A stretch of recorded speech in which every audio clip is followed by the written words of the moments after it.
Russians are fond of asking two vitally important questions about life. Who is to blame? And what is to be done? These questions are also titles of two Russian novels written in X century by two Russian journalists and literary critics, Alexander Herzen and Nikolai Chernyshevsky. Later, in 1902, on these questions tried to respond Vladimir Lenin, a famous Russian revolutionary, who played a leading role in the October Revolution of 1917. Let's try to answer these questions. Who is to blame? Probably. The very formulation of the question is erroneous. It means seeking and finding guilty persons. When people live in poverty, when they lack education and intelligence. At the same time, I know that a lack of education says absolutely nothing about people's intelligence. They seek someone who can lead them to a better life. As Nietzsche says, no shepherd and one herd. Everybody wants the same, everybody is the same. Whoever feels different goes voluntarily into a madhouse.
Russians are fond of asking two vitally important questions about life. Who is to blame? And what is to be done? These questions are also titles of two Russian novels written in X century by two Russian journalists and literary critics, Alexander Herzen and Nikolai Chernyshevsky. Later, in 1902, on these questions tried to respond Vladimir Lenin, a famous Russian revolutionary who played a leading role in the October Revolution of 1917. Let's try to answer these questions. Who is to blame? Probably. The very formulation of the question is erroneous. It means seeking and finding guilty persons. When people live in poverty, when they lack education and intelligence. At the same time, I know that a lack of education says absolutely nothing about people's intelligence. They seek someone who can lead them to a better life. As Nietzsche says, no shepherd and one herd. Everybody wants the same, everybody is the same. Whoever feels different goes voluntarily into a madhouse, constantly looking for a shepherd. The majority of the Russian people can't muster the confidence to stand up for themselves. Learning may be their only way out, but they always choose a bloody uprising. I think the answer to the question, who is to blame, be the slavish consciousness of Russians. This consciousness is superpower consciousness in form, but slavish in content.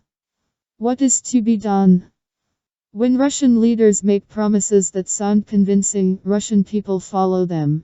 Communists promised heaven on earth, they replaced religious belief with atheism and communist ideologies. But the reality was too far from the promises. People got political repression, slave labor camps and Massachusetts shootings. At the same time, the Soviet propaganda told people the opposite thing for many decades, persuading people to be happy by living in Soviet Russia. What is to be done? To improve the education system, Russia needs to make investments in education. To increase educational level, Russia needs to update the software of the Russian soul. Chimera of the mysterious Russian soul. I created the oil painting, Chimera of the mysterious Russian soul in 1997, 19 years ago. I tried to decrypt the mysterious Russian soul. Its dichotomy dominates the discourse on Russian identity. The dichotomy between East and West, Europe and Asia, holiness and sin. In today's Russia, the dichotomy, holiness and sin, is of topical interest. More than half of the Russians approve the role of the Orthodox Church in state politics. Throughout history, the idea of a Russian soul has been incorporated into Russian philosophy and literature.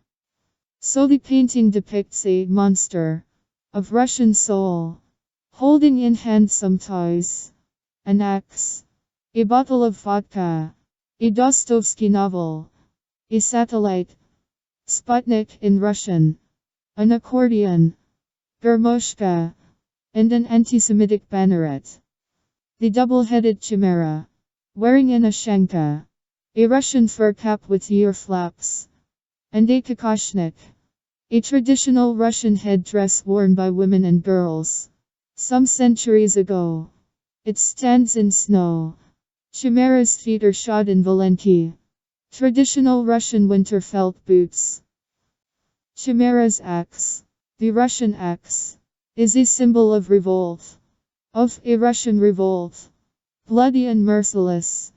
Nowadays the intense war propaganda campaigns for capturing the hearts and the minds of the masses in the press and on TV influenced a lot of Russian views on Ukraine and other countries. Nietzsche called culture only a thin apple peel over a glowing chaos.